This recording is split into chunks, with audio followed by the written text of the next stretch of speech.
to NATO now. It's said to be preparing to label China a systemic challenge when it outlines its new policy guidelines this week. NATO leaders due to outline the alliance's priorities for the coming decade at their summit in Madrid. Let's get to Bruce Einhorn. He's in Hong Kong. So 10 years ago, it was a very different statement. Bruce, good to have you with us. Why is NATO making this change in its relationship to China?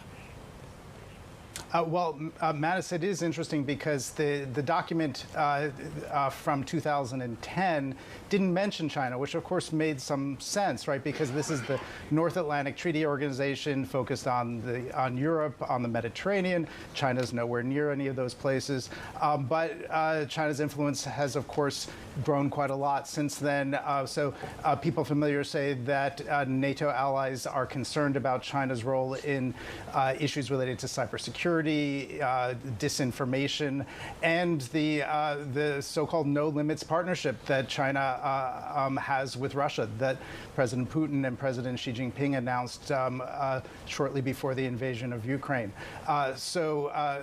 Given all that, the NATO countries are looking to designate China as a challenge. They're not calling it an adversary. They're not calling it a threat. So that is different, say, than the attitude toward Russia.